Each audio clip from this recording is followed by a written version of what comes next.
क्या नरक का विवरण सिर्फ डराने के लिए है?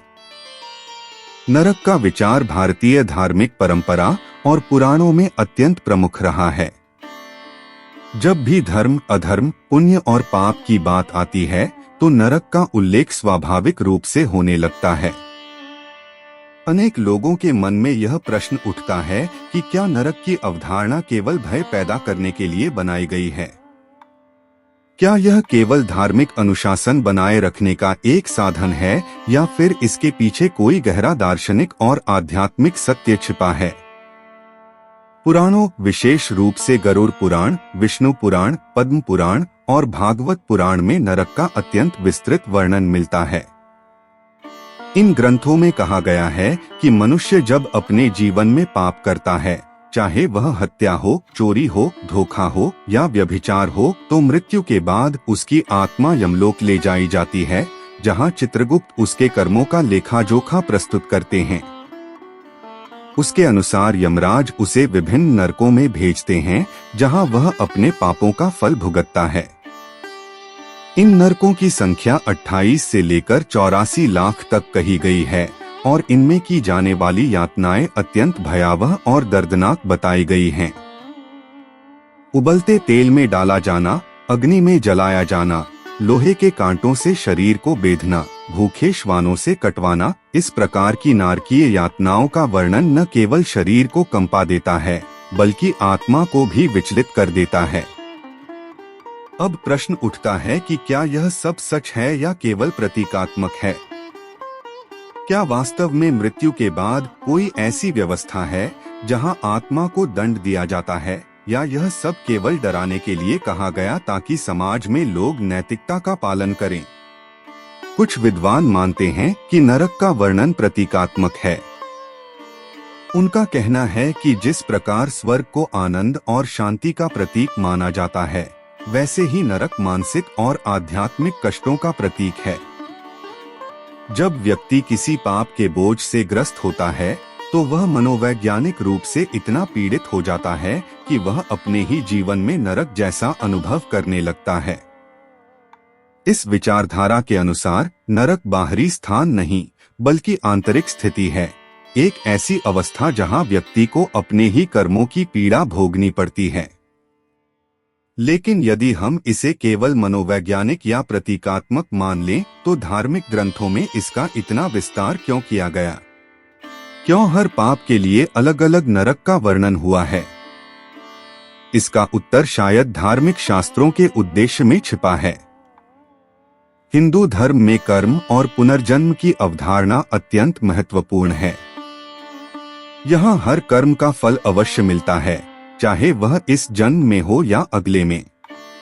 चूंकि मनुष्य का स्वभाव स्वेच्छाचारी है और वह स्वार्थ में आकर किसी भी सीमा तक जा सकता है, इसलिए समाज में व्यवस्था बनाए रखने के लिए आवश्यक था कि उसे पाप और पुण्य के स्पष्ट परिणाम समझाए जाएं। यदि कोई व्यक्ति यह जानता है कि हत्या करने पर उसे उबलते तेल में फेंका जाएगा, तो वह उस पाप से दूर रहने का प्रयास करेगा। इस दृष्टिकोण से देखा जाए तो नरक का वर्णन सामाजिक नियंत्रण का एक माध्यम बन जाता है। हालांकि केवल भय दिखाकर धर्म नहीं चल सकता। यदि धर्म केवल दंड का ही विचार हो तो वह लोगों में प्रेम और श्रद्धा उत्पन्न नहीं कर सकता। इसी कारण धर्म ग्रंथों में नरक के साथ साथ मोक्ष, स्वर्ग और ईश्वर प्राप्ति का भी विस्तार से वर्णन किया गया है। व्यक्ति को यह भी बताया गया है कि यदि वह सत्कर्म करे, सच्चाई और दया के मार्ग पर चले तो वह नरक से बच सकता है और दिव्य अवस्था को प्राप्त कर सकता है।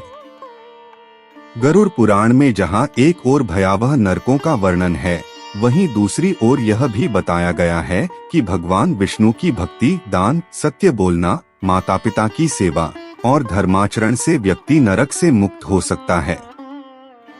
इससे यह स्पष्ट होता है कि नरक केवल भय पैदा करने के लिए नहीं है, बल्कि एक चेतावनी है, एक चेतावनी जो व्यक्ति को आत्मनिरीक्षण और सुधार की ओर प्रेरित करती है। नरक का एक दार्शनिक पहलू भी है जिसे अद्वैत वेदांत और उपनिषदों में देखने को मिलता है। उपनिषद कहते हैं कि आत्मा नित्य है, अविनाशी है और यह शरीर के साथ नष्ट नहीं होती। लेकिन आत्मा अपने कर्मों के अनुसार संसार में जन्म लेती है। यदि उसने घोर पाप किए हैं तो वह निम्न योनि में जन्म लेती है और अत्यंत दुख भोगती है। यह नरक की ही एक अवस्था है। इसका अर्थ यह हुआ कि नरक कोई विशेष स्थान नहीं, बल्कि वह परिस्थिति है जहां आत्मा को अपने बुरे कर्मों के कारण अत्यंत कष्ट भोगना पड़ता है। इस दृष्टिकोण से नरक को मानसिक, सामाजिक और आध्यात्मिक स्तर पर देखा जा सकता है। कुछ आधुनिक विचारक और वैज्ञानिक सोच रखने वाले लोग नरक को पूरी तरह नकार देते हैं। उनका कहना है कि मृत्यु के बाद क्या होता है, इसका कोई प्रमाण नहीं है, इसलिए नरक और स्वर्ग जैसी बातें केवल कल्पनाएं हैं। उनके अनुसार ये अवधारणाएं उन कालों में उत्पन्न हुई जब समाज को अनुशासित करने के लिए दैवी शक्ति का भय दिखाना आवश्यक था। किंतु धर्म केवल विज्ञान नहीं है, वह अनुभव और चेतना की बात करता है। मृत्यु के बाद आत्मा की स्थिति पर जितना वैज्ञानिक शोध नहीं हुआ, उससे कहीं अधिक धार्मिक अनुभव और योगिक साधना में इसके प्रमाण मिलते हैं। कई योगी और तपस्वी यह दावा करते हैं कि उन्होंने अपने ध्यान में नरक और स्वर्ग का अनुभव किया है और उन्होंने यह भी देखा कि आत्मा अपने कर्मों के अनुसार किस प्रकार विभिन्न अवस्थाओं से गुजरती है। अतः यह कहना कि नरक केवल भ्रम है, स्वयं में अधूरा दृष्टिकोण हो सकता है। नरक के वर्णनों में एक और महत्वपूर्ण बात यह है कि वे किसी विशेष धर्म, जाति या वर्ग को लक्ष्य नहीं करते। हिंदू शास्त्रों के अनुसार कोई भी व्यक्ति, चाहे वह ब्राह्मण हो या शूद्र, राजा हो या भिक्षुक, यदि पाप करेगा तो उसे उसके दुष्परिणाम अवश्य भुगतने होंगे। यह समान न्याय की अवधारणा धर्म की एक अत्यंत संतुलित विशेषता है। यह बताता है कि ईश्वर के न्याय में कोई पक्षपात नहीं है और हर आत्मा अपने कर्मों के अनुसार अपने भाग्य का निर्माण करती है।